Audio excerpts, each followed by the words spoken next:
welcome everyone to the stream. I thought I'd do a little live stream on a Sunday, and we actually did one of these streams on Jay's channel. So link in the description with Jay's and John's YouTube channels, because they both got YouTube channels. And then we've got Will and Jordan. We're just a big group that literally talk about stocks, and we're obsessed with stocks. And I thought we'll get everyone on and we'll just have a talk really about stocks and everything. And I thought a good one to talk about as well, because of we're going into a new year. Obviously, it's hard to say what's going to happen. No one knows exactly. And you obviously get the typical comment saying, are we going to go and have a correction? Are we going to be in a stock market crash, or is it going to be green? You just don't, no one actually knows. But I thought it'd be important to just talk about, well, bear markets really, because they do actually happen, obviously. And people that are new to the stock market last year now, I was going to say this year, but last year, would have obviously had a really good time, especially the last few months. So yeah, I thought it'd be important to talk about that, and then we can see what everyone does, how do they deal with it. And yeah, obviously there's some big events happened with obviously America and what's happened there, which we could probably touch on as well. So yeah, but the first thing, Jay, did you have some little bits or not? No, I'm still finding them, so we'll come back to that, folks. I'm just finding them still now. Yeah, that's all good. So what I'm going to do is I'm going to show on screen this tweet, which I thought was really interesting as well. So if I go on to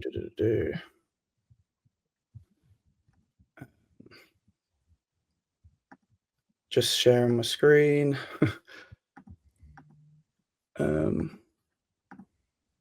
All right, so can everyone see this on my screen? No, you need to press it in the bottom. On the bottom bar, you'll see the screen. You need to click it and it'll show you screen.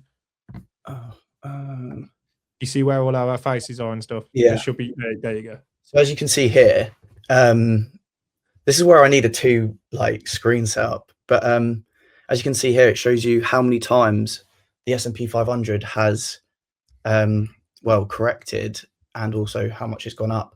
So it's only gone up. It's only gone down more than 40% once since 1928 to 2025, and two times between 40% and 30% down.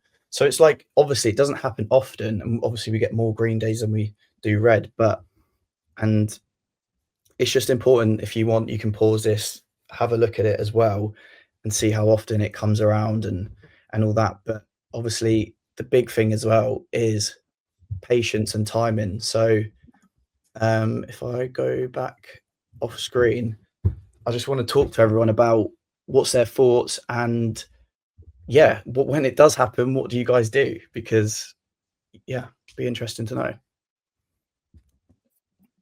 Who wants to touch on it first? George, do you want to go across the line? What's the plan? If you go sure, across the line, I'll jump in. I think I'll cheat and answer a little bit in terms of what I prepare before a bear market happens. I think in terms of the mindset, I think it's good to have around being able to weather a bear market and expect those to come and be able to be prepared for them. I think it's not about timing, sort of predicting when a bear market is going to happen and when a crash is going to happen and changing everything before that. I don't think you can really you can get lucky, you can have some good estimates, you can have a range of when you think something like to happen, but in terms of timing it, I don't think it's as important as having a right mindset to be able to go through a bear market. And I think there's various things that come under that. There's just doing a little bit of a risk audit of yourself. So sort of as you just showed on that graph, Ben, what type of years can happen, albeit it's nice to see it's much more heavy on the green side than the red. And I think there was only 11 years since 1928 that have been more than 10% down throughout the year. But looking at those, so looking at let's say next year was a minus 10%. Are you comfortable with what you've got now going down 10% and not panicking, not feeling any sort of strong emotions through it? And if not, then there's something to change there before those bear markets even come around. So you can do a little risk audit in that sense. What I like to do is I like to have a bit of dry powder, a bit of cash on the side to make the most of opportunities to turn bear markets into something good in terms of buying into stuff that maybe I've been watching, maybe I like already, and then they're going to sell off even cheaper.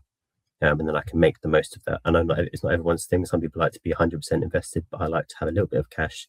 So when those opportunities come, to make the most of them and to snap them up, and then it makes the bear market not all bad. This is another question as well, like because obviously you saying, yeah, keep some cash on the side, and I just thought of something that gets asked all the time, is, let's say someone's got, obviously we're not financial advisors, by the way, guys, like this is just what we've done. We're not saying we're experts either, but I want to ask this question because I think it's quite an interesting one, is let's say someone's not touched the stock market before and they've got 10 grand.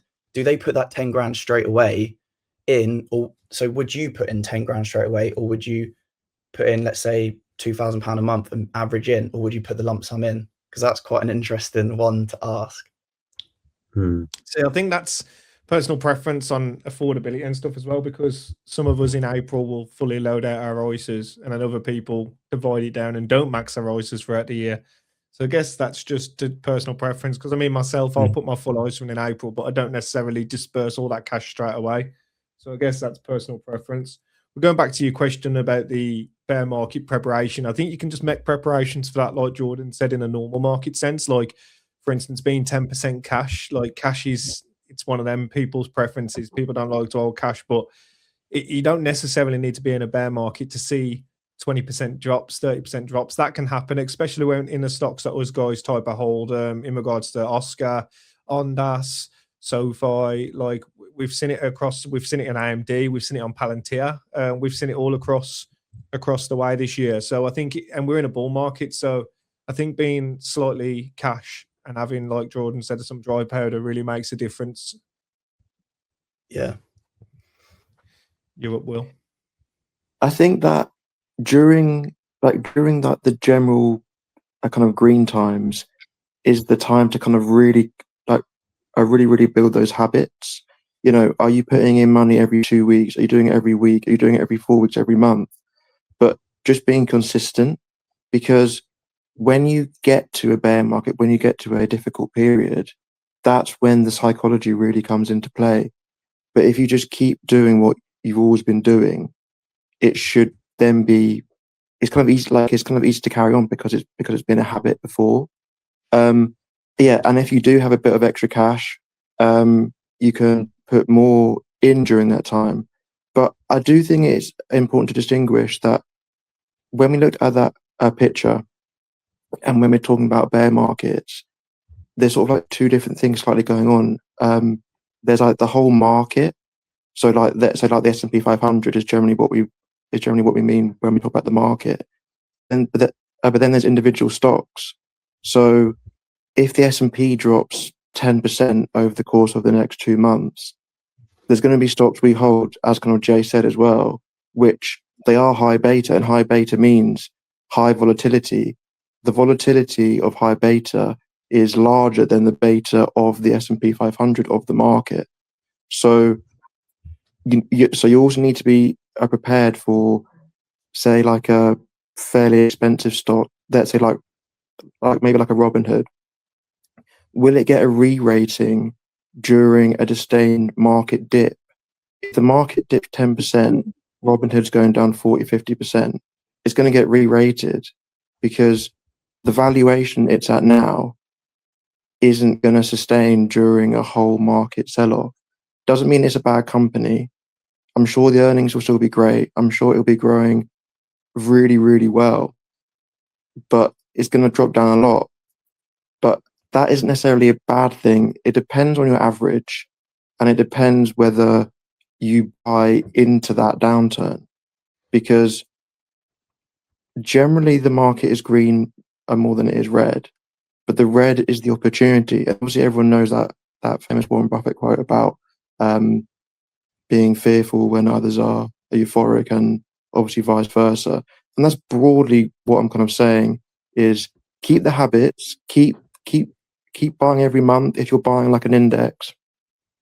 But if you are buying high beta stocks, then be prepared for the valuation to change. But overall, I would say that's a time to buy if you have conviction, if they're good stocks, if they're growing, and if the earnings are still there.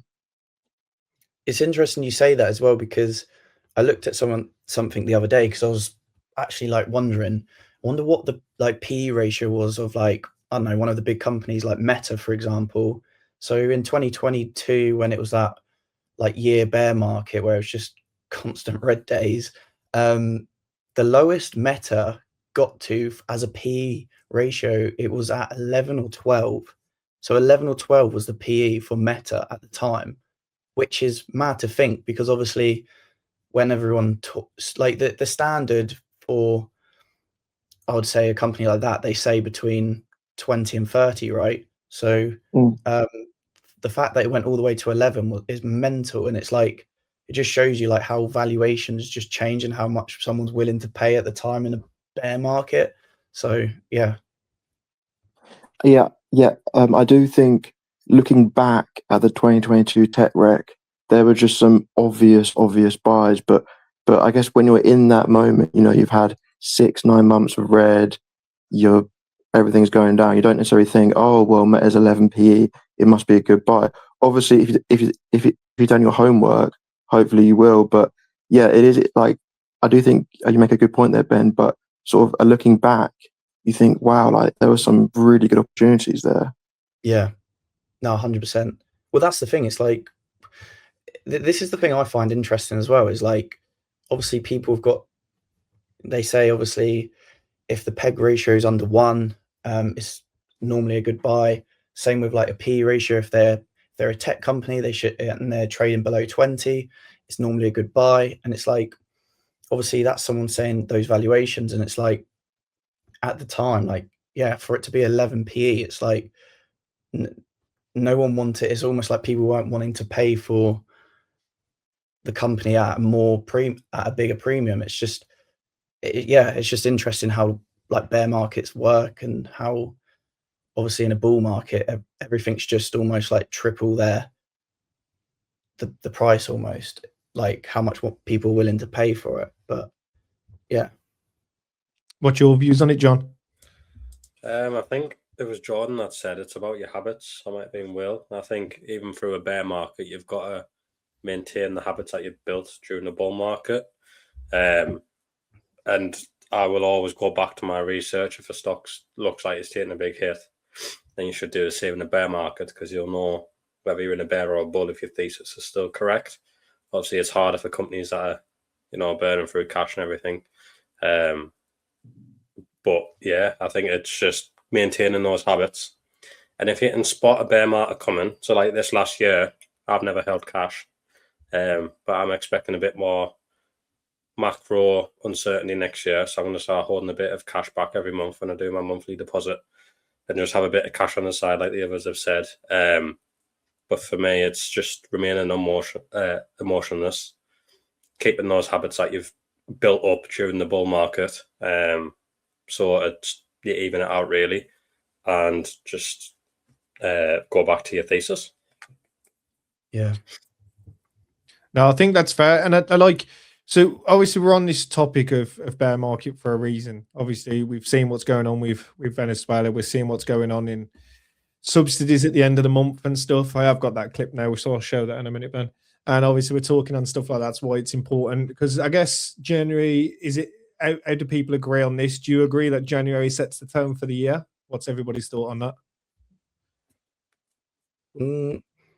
I think, do you know what's interesting is like the psychological side to things with stocks is now the fact that obviously it's a new year, the year to dates will be, obviously it was set to 0 when it was the first, but now they've all got new year to dates, and it's like psychologically it's almost like you're on like a fresh slate. Obviously valuations is obviously the thing that keeps them where they are, where they're meant to be in time. But yeah, like I think, it's really hard to say, but because things happen throughout the year. But obviously a lot of tax harvesting happened a few weeks back, so some stocks got hit quite hard, or not hard, but near the end some were selling off.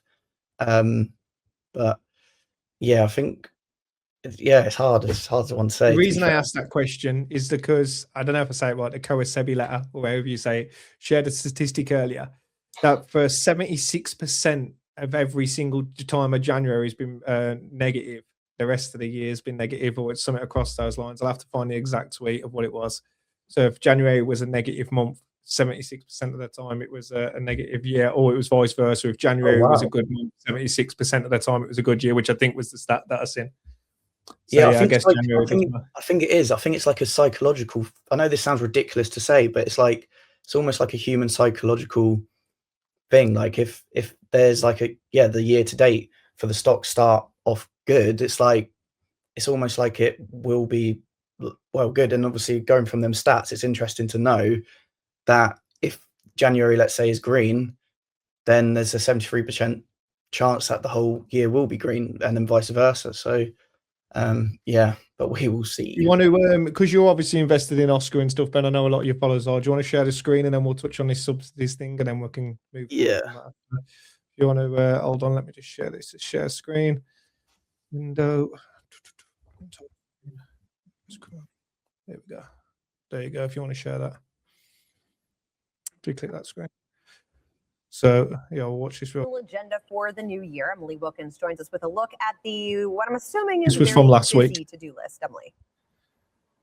Hey, Leslie. Well, look, the first things Congress needs to do as soon as they get back is to avoid a partial government shutdown. Remember, government funding runs out for most of the government on January 30th.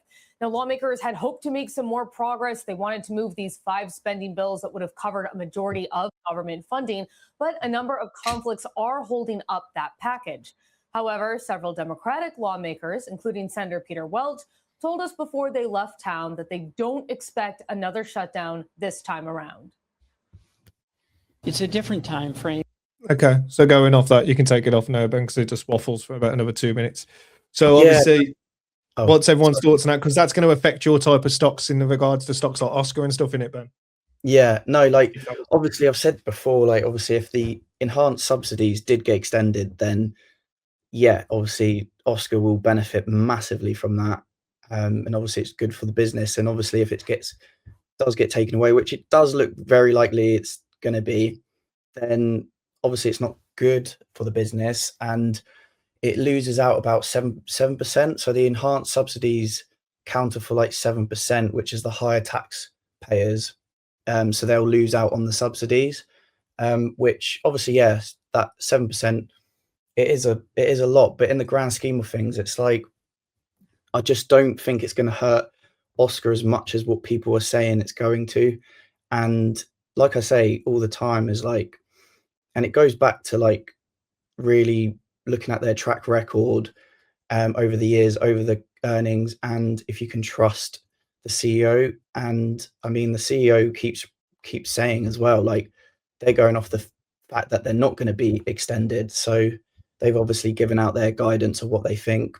And obviously they're confident that even now, well, we're in 2026 now, so it'll be interesting to see, but that they are going to be profitable in 2026. And then 2027 is when you'll start seeing more of the EPS growth coming in. But it is an interesting one because obviously, and I think it goes back to a lot of headlines can get almost overdone and people overreact sometimes with certain headlines. And if you kind of delve more deeper into some of the numbers and the graphs that I've been looking at, it's not as bad as what people think it is, to be fair. And how they're steering away their business model as well, so they're not so reliant on it. But I mean, it's going to be an interesting one, isn't it? 31st of January. Yeah, so there is only on the poly markets, there is only a 25%. And I don't personally, I was talking to somebody else who was quite clued up in the US, and there was a big scandal, wasn't there, in Louisiana or something with all the daycare centers. So I think there's a big thing going on there. So I don't think there'll be a big shutdown. But what's everybody else's thoughts? George, Will, John, do you think there'll be a shutdown, or what's your thoughts on that agenda? I haven't seen too much about it, to be fair. I think it's possible, but I think now with the prediction markets, they're so good, and I think it's about 25%. It is trending down. I would say I'm going to trust that. I'm not massively repositioning really because of that. I know that in the end the last shutdown wasn't great, but I think that was more to do with the other massive crypto liquidation on the 10th of October. So no, I think we should be okay this time. Like it might be a bit a rocky through January, but I think we should be fine on this run, hopefully.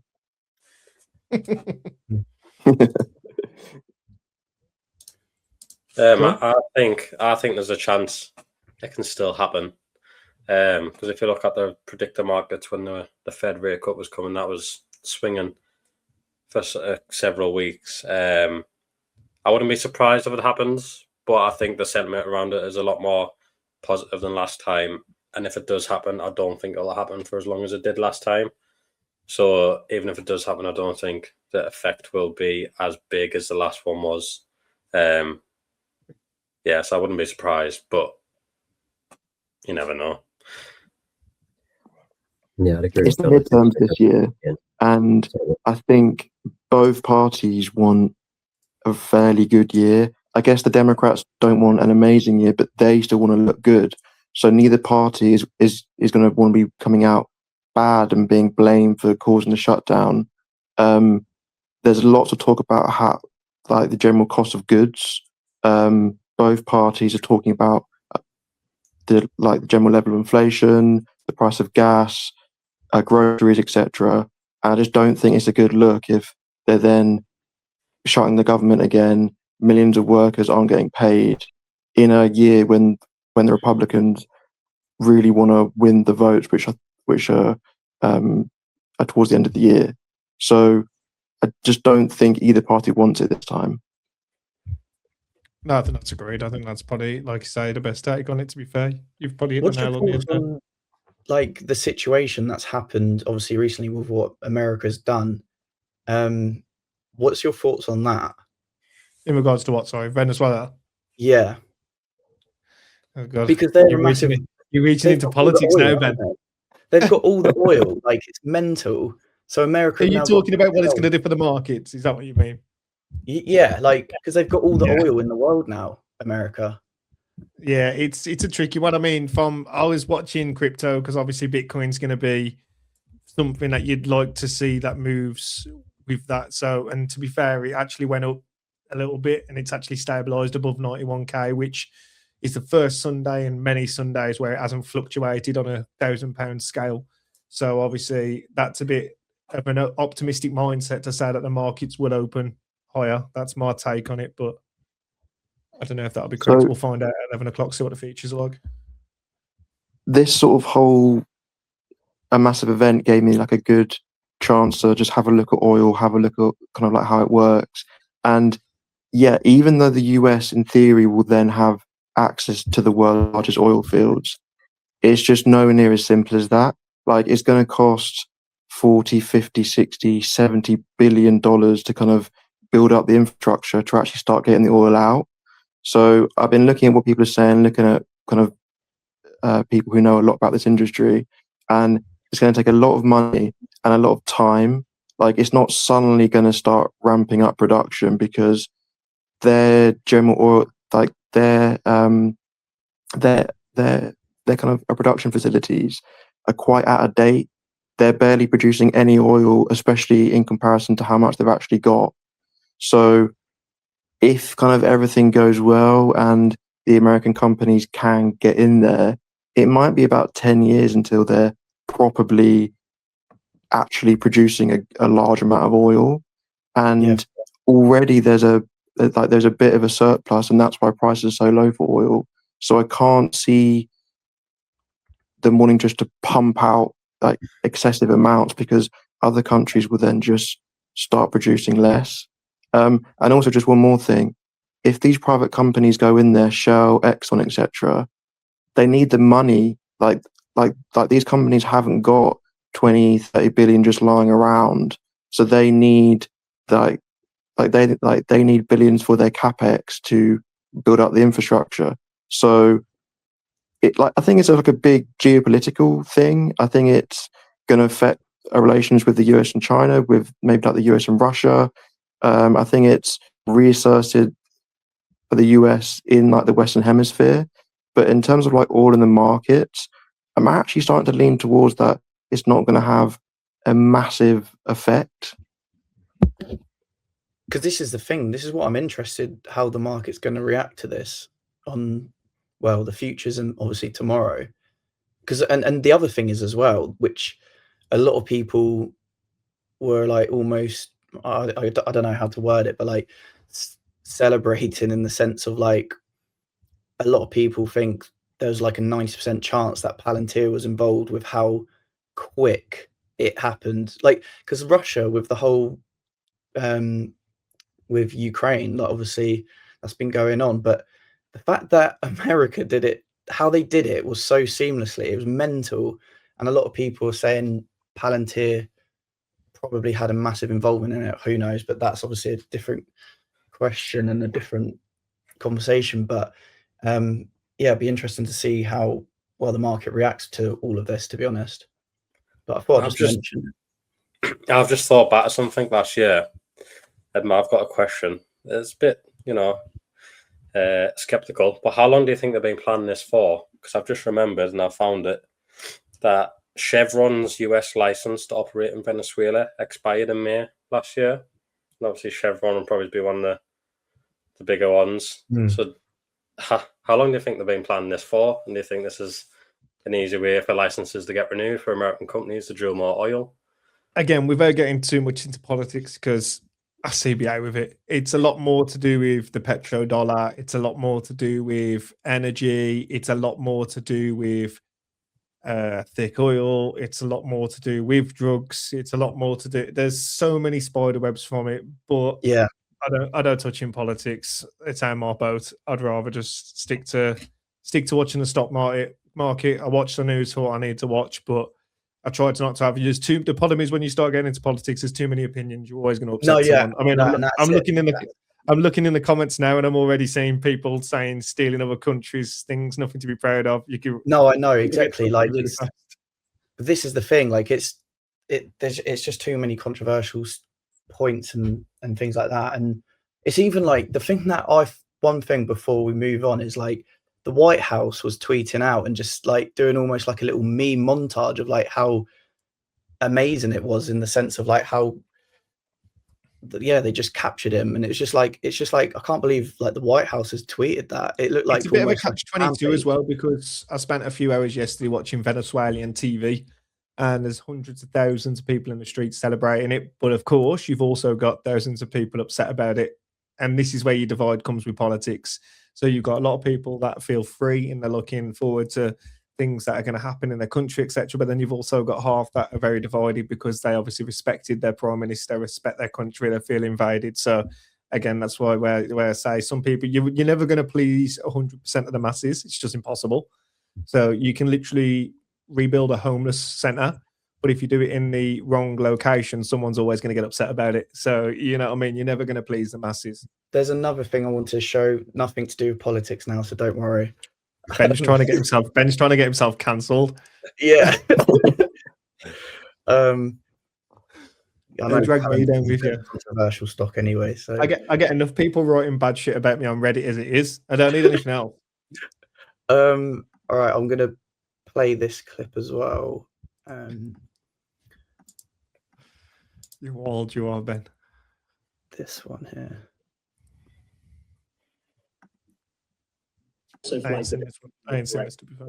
What's the timeline on that correction then? If you were to gaze into your crystal ball, I think we're going to reach a moment in the next year where the conversation will shift from lower interest rates to rising rates, but it will be for a good reason.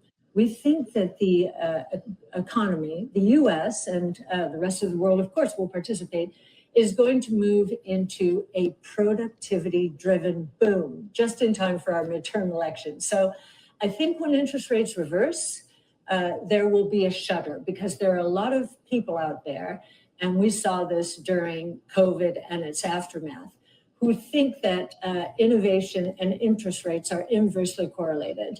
That is not true over history. Even in 2017, when interest rates went up, we had phenomenal performance. So I want to disabuse people of that notion, but nonetheless, the way algorithms work these days, we think that there will be a reality check, shall we say. So she's pretty much saying, like, if I stop sharing. Does it stop sharing? Yeah, cool. I'll put it up as well. Hang on. Share screen. I do think it's important to kind of take comments from like the wider people who are in this space with a pinch of salt. 100%. Because like while I was listening to that, I was thinking, which is fair, but I was thinking, you're the first person I've heard talking about rising rates. Like the general consensus is that come May, come June, with the new Fed chair, he's going to probably lower rates by 0.5 to 1% on the first meeting, and then they're going to be sustained lower for the next 1, 2, 3 years, probably until Trump. Well, probably until Trump leaves. So yeah, obviously rates will rise at some point, and when they do, maybe we will have a 2022 style bear market tech wreck again. But as of right now, I can't see rates coming up anytime soon.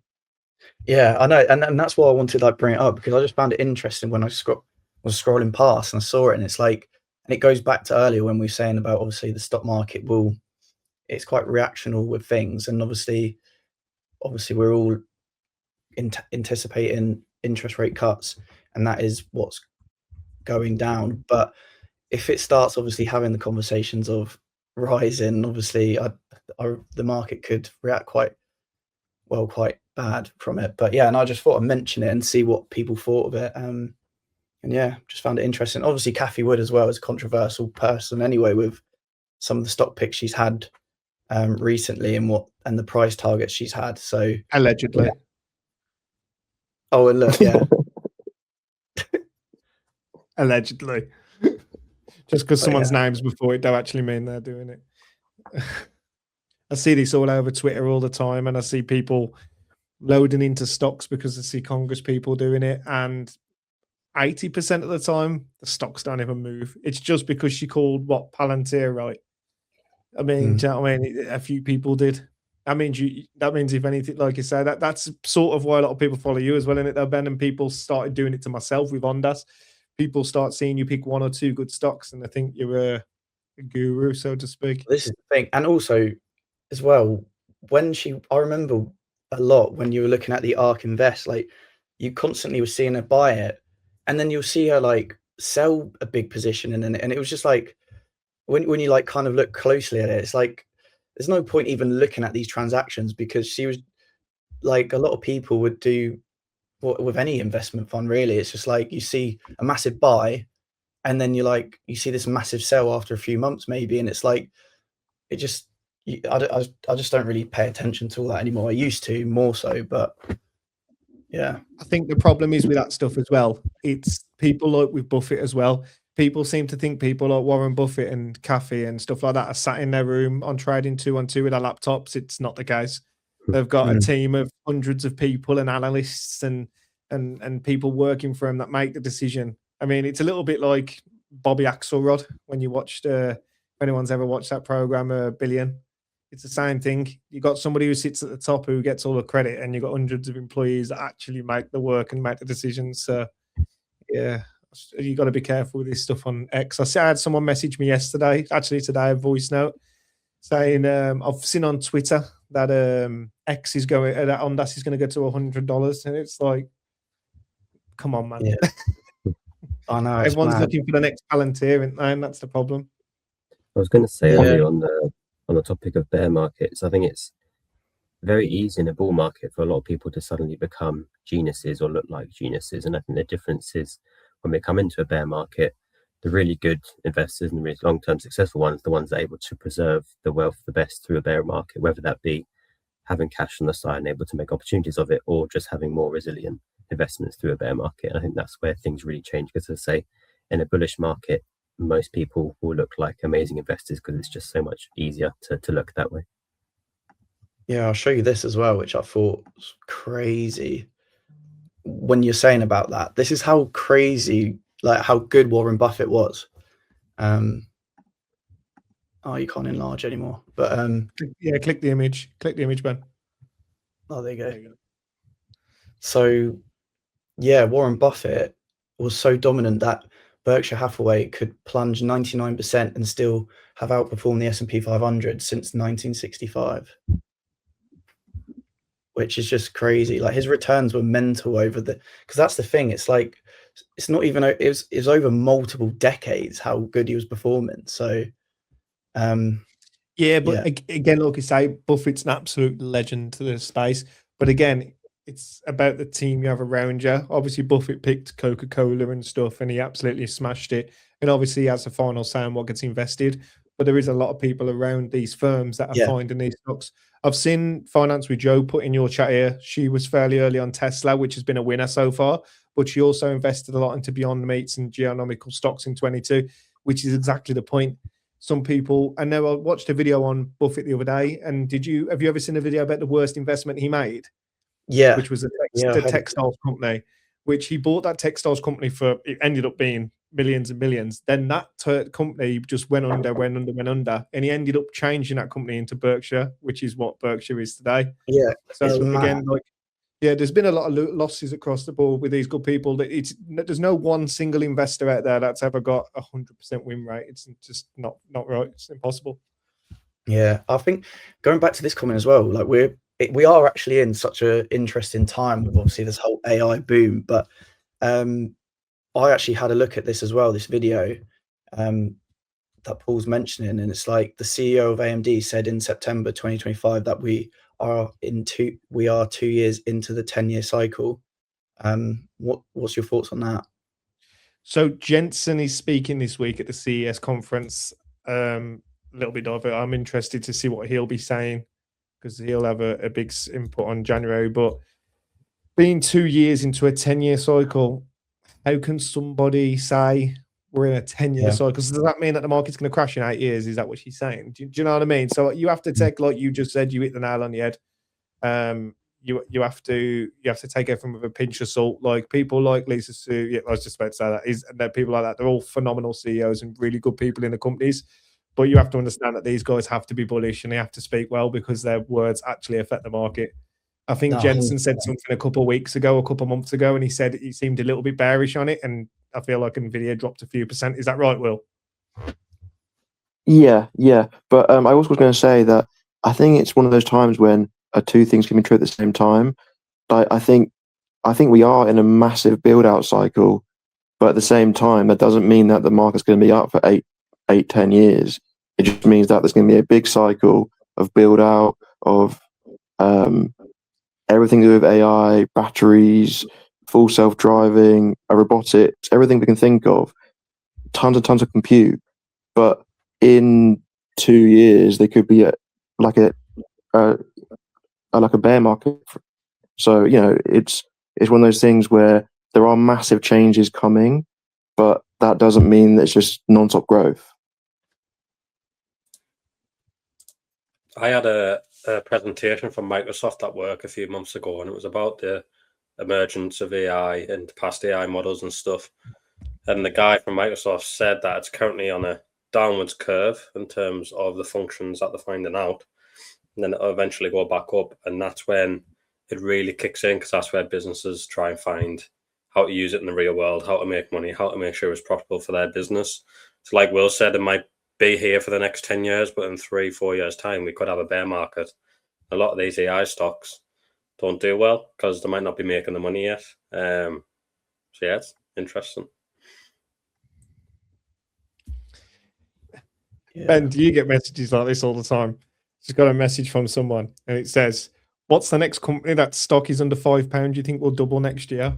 Oh yeah, To be fair, most of the time I have to I just, not in a rude way, but I just ignore it because I know there's no point like just kind of responding because they're not in the position to get into individual stocks. Yeah, Will told me yesterday I've got to stop helping everybody. He had a go at me. I'll tell everyone. But no, this is the problem. I think some people, and this is where it gets a little scary with stuff like that in bear markets and stuff like that, because some people are just so trying to make a quick dollar all the time. And I literally seen someone comment earlier when I was having a little scroll, and he bought Ondas in September for 10 a share. And then when it dropped down to 5, he panic sold and lost 5 grand. And it's like, and I think obviously a lot of your followers as well, Ben, are a lot younger. Well, your age, I say a lot younger. You're only a couple of years younger, and I think a lot of that happens. And I think that's why it's really important to have conviction and really, even if you only invest in one company, it's really important to really understand that company. Because when we had the last government shutdown, and every stock started not plummeting, but a lot of stocks started falling down. Ondas plummeted; it went to 4.5. It halved in value. A lot of us in the Discord, a lot of us in the group and stuff like that they didn't even start like panicking or anything because we understood what we was holding. So obviously, but there was other people I've seen online that were all panicking and selling. It's really, really essential that you understand that what the company does, who runs it, what's their niche is this affecting their financials? Is it affecting them on a news basis? And once you start ticking all these things off and nothing's changed, like you've got really nothing to be worried about. Yeah, no, 100%. And it literally goes back to the whole thing as well. Like, if you're in a stock and the share price was going well, whatever, or it's going down, it's like, well, is there a reason for it to go down? And then you have a look, if the financials are going down, then yes, there is a problem and maybe you should get out of that stock. But then that's where you, like you say, Jay, this is why it's important to do your research, always keep up to date with the stock that you're in, and also the financials, because at the end of the day, the stock will follow the financials. So if the financials aren't adding up or going the right way, then eventually the stock will go that way as well. So you got to be careful, because honestly, I would probably point out more TikTok out of all the social media platforms. They're the ones where it's quite worrying, actually. People just see someone go, oh, I'm going to get this stock, and then they go, cool, he's bought that stock, I'm going to buy it. And then, like we mentioned, a bear market or whatever, that will probably get hit hard massively. They will start panicking, but maybe the financials are good, maybe they're not, but they probably haven't even looked at the financials. So, and I'll be honest, I didn't when I first got in, so you learn. And that's what I mean. I think everybody gets to that point where when you first start off, you look for people who are doing the right stuff. You look for things, and that's why we got such a great community as well, because you have people who've been investing for a very long time. You have people who are investing for next to no time, and when you all come together, you can learn off each other, not copy each other. You know me, Ben. Everybody knows that I'm really against copying and stuff, but I also think hedging against yourself is good as well. So you got covered calls, for instance, if you're into options and stuff. If you've got stocks, for instance, like Ondas, where they've run 100%, SoFi, people like that have run 100%, trimming some, even if your PT is 55, 100, whatever. If you're 100% up in a year, you've just outperformed the S&P by like 84%. Like, don't be afraid to take some profit just because other people aren't doing it. Focus on what you're doing and stick to what you're doing. What's your thoughts on that, George, Will? John, what's your thoughts? Yeah, well, over sort of like the last sort of 5-10 minutes talking about Cathie Wood, talking about just sort of generally, I do think that the main person who is going to manage your money the best and make the best decisions for you is you, it's yourself. And I think it's always really important to remember that the most important person is yourself. And yes, I think we all watch YouTube, we all watch TikTok, or we go on X, or we pick up things here and there, but we have to take those things and put it through our lens, because that's the most important thing. That's the best thing we can do for ourselves.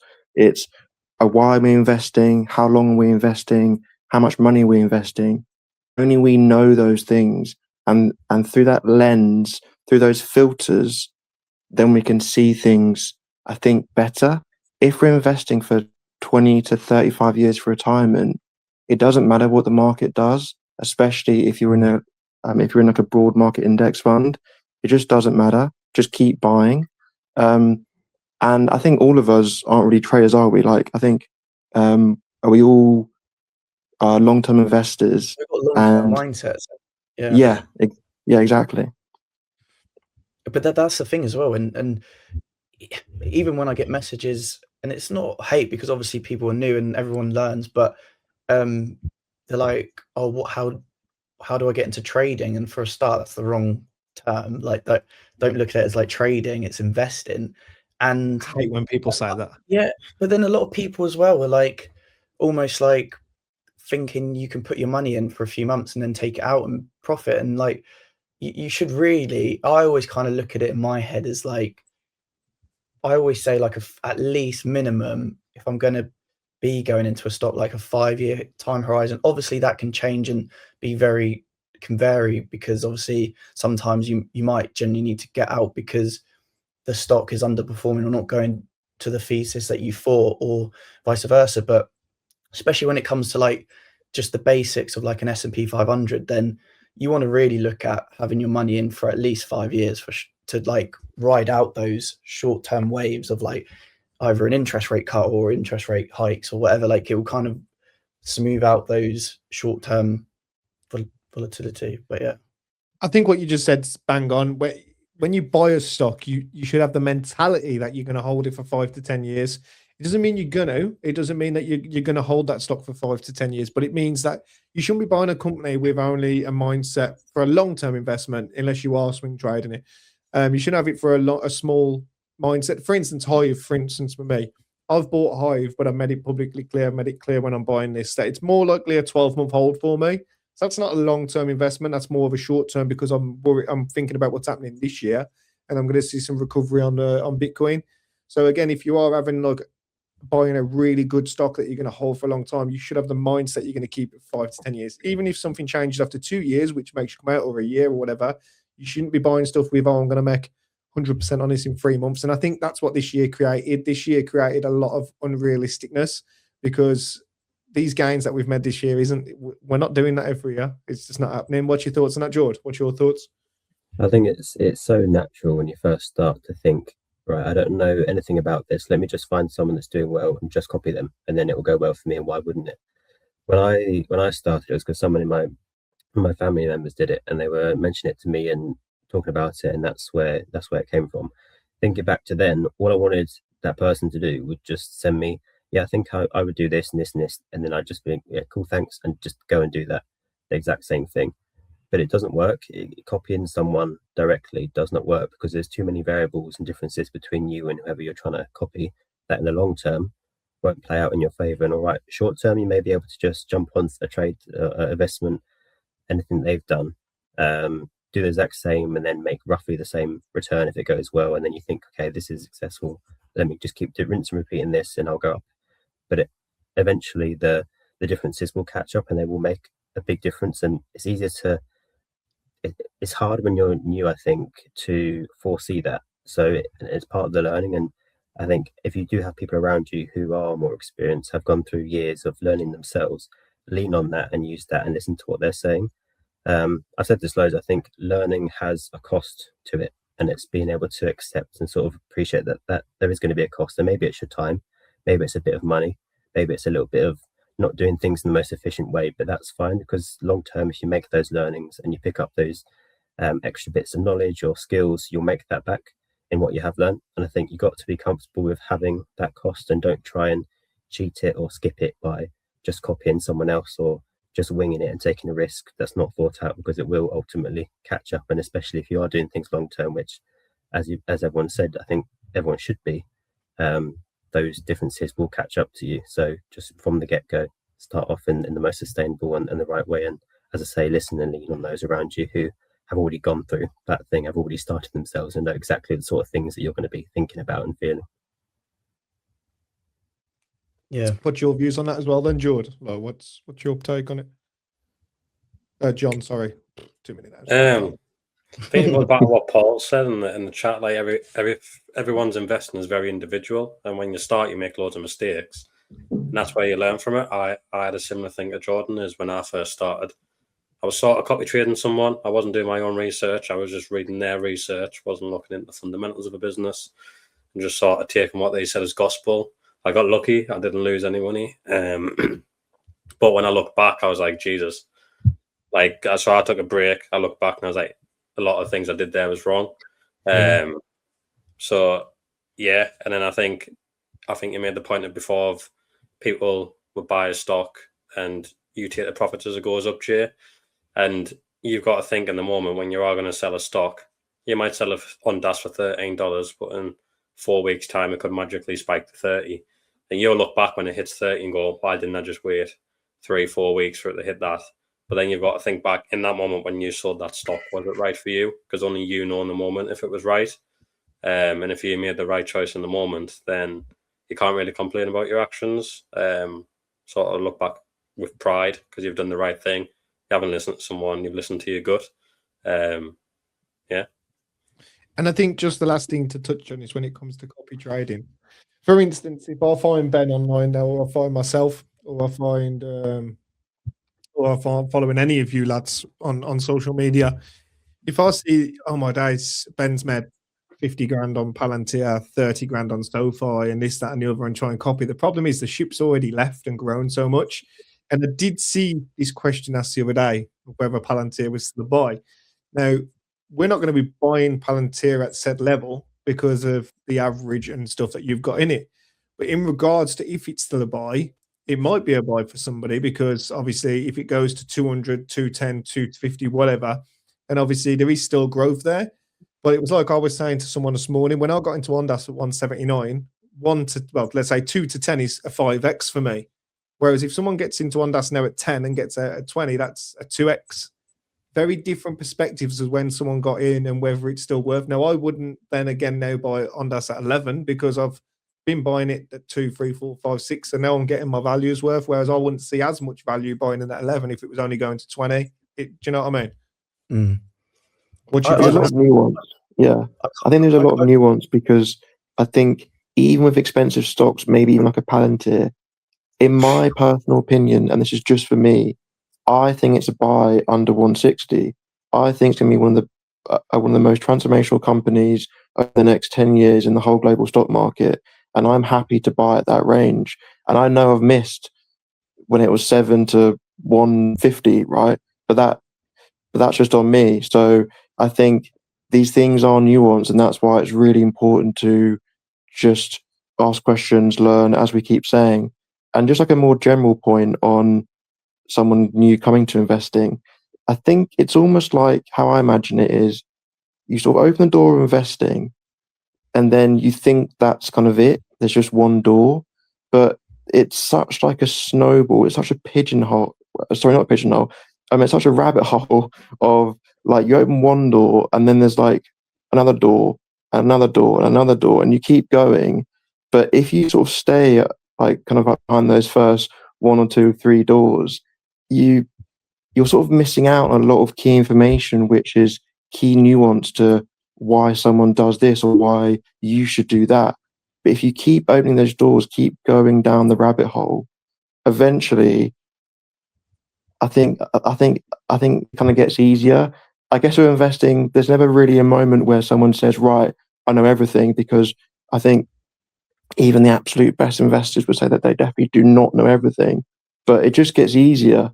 And so I think just kind of keep going, keep being curious, and just try and build that sense of responsibility for yourself as well.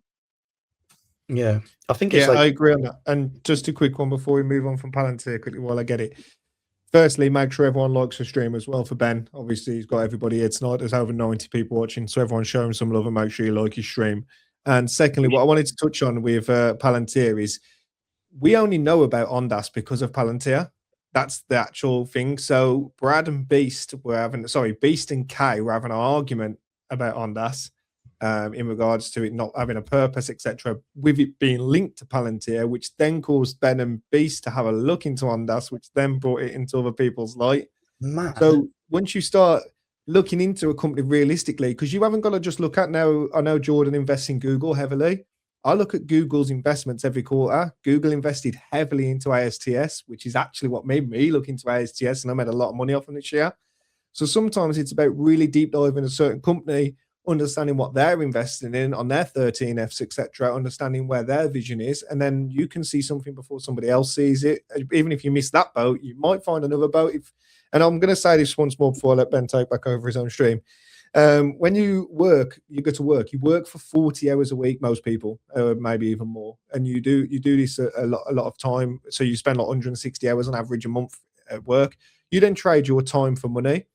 Now, and then that money you'll go put into the market after doing 5 minutes of research. So you really have to understand how valuable your time is that you've swapped for that money. So if you're going to go to work for 40 hours for it, at least spend 10 hours looking into stocks properly. You know what I mean? That's something I always live by. Yeah, it's interesting, this little topic bit as well, because like obviously the average I've got with Palantir, like I haven't bought since, and I've got a set price that I would probably enter, but like with SoFi and AMD, like I was buying more at $26 with SoFi, and it's like, yes, I was buying. I've got an average of 12 or whatever it was, and I bought at 17, I bought at 7, whatever it was. It's almost like in my head, you've got to like almost think like, let's say like a tower block, a massive tower block. There's different floors, different levels to it, and it's almost like SoFi's now reached a different floor, a different level, because their earnings are now obviously producing more. They're producing more, so they're now on to the next stage, the next level. And they've got so much more future growth to come as well. It's not like the company's slowing down. So there's so many more levels to climb. And it's like, that's why I'm almost happy to buy more SoFi and average up, which I know some people don't do, some people do, but I don't mind averaging up with certain companies, because I think the TAM, there's still a lot more opportunity to certain stocks that I hold. So same with Palantir. Obviously Palantir it is a bit of a hard one mentally to buy, but I would, obviously Will said about 160, I think he said, dollars.